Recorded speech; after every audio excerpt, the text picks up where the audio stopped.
Burlington Mayor Marianne Meed Ward joins us this morning for her weekly update on beautiful Burlington. Good morning.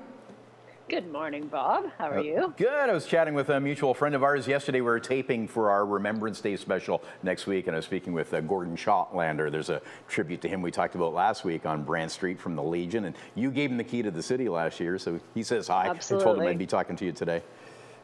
He's an amazing, incredible, inspiring person, and he's written a book in the last year. So, you know what? He's 97, and he proves that you can do anything at any age that you set your mind to. He's my hero. You betcha. And we'll hear about his heroics on D-Day as well. By the way, he said I could borrow the key to the city. Is that allowed?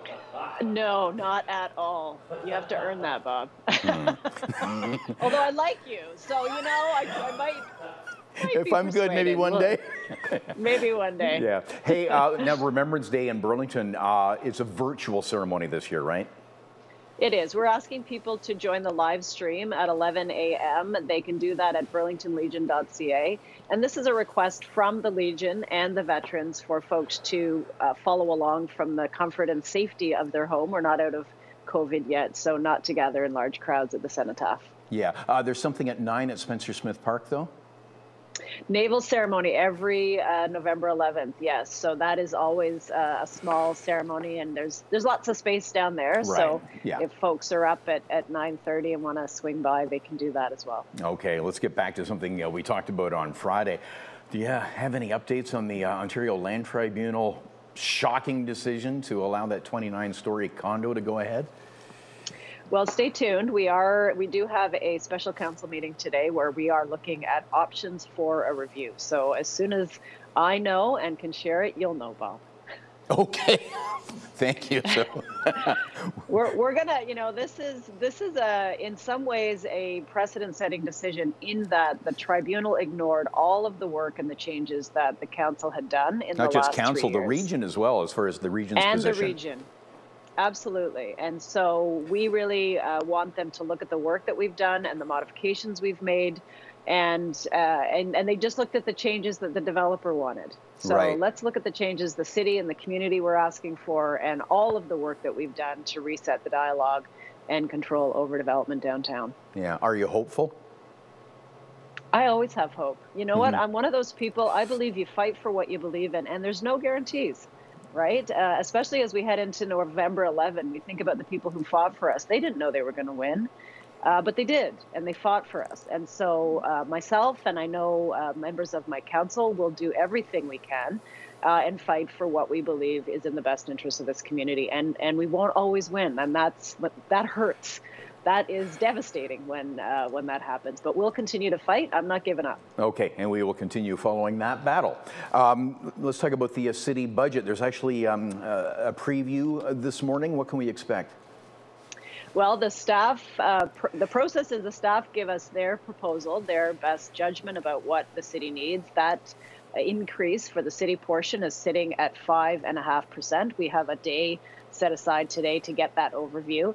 It's too high, but you know what? The budget never stays at the rate that is initially proposed because this is a collaborative process with the community, with council and staff. We always get out our pencils and, sharpen them and look for savings and look for ways that we can reduce the impact while also adding services. For example, this year's budget includes making our free transit for seniors program permanent.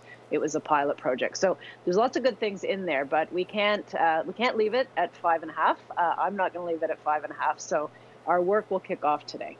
Okay, great.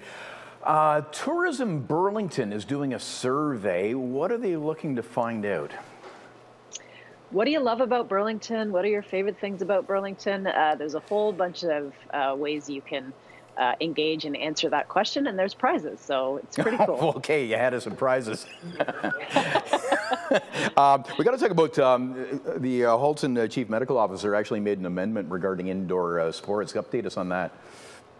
So there's a grace period. So the 12 folks that are 12 and older will need to show proof of double vaccination. However, there's a 12-week grace period in which to do that. So if people have not had an ability to do that yet to get both, they will have that time. And also a reminder that a lot of other public health measures remain in place. So things like screening, cleaning, masking, all of that still remains in place for people. Okay. Hey, from indoor sporting activities to outdoor, applications for outdoor rinks is open now? Get a 6-pack of your friends together. So Yeah. you need minimum of 6 people. And you can apply to have a rink in your neighborhood, and we will put up the boards and get the thing installed. You've got to supply the labor to flood it and clear it and the water. But usually these are near a water source of some sort. So it's a partnership with the community, and it's been really successful. Popping up across the city, assuming we get good freezing weather. That's the one time we pray for cold. We've got that standing by, actually. Oh dear. Well, yes. We're not ready yet. Brian is standing skating. by. We're actually at the freezing mark in Hamilton right now. We'll hook up again next week. Good to talk to you this morning. Burlington Mayor Marianne Meed Ward. Great to chat, Bob.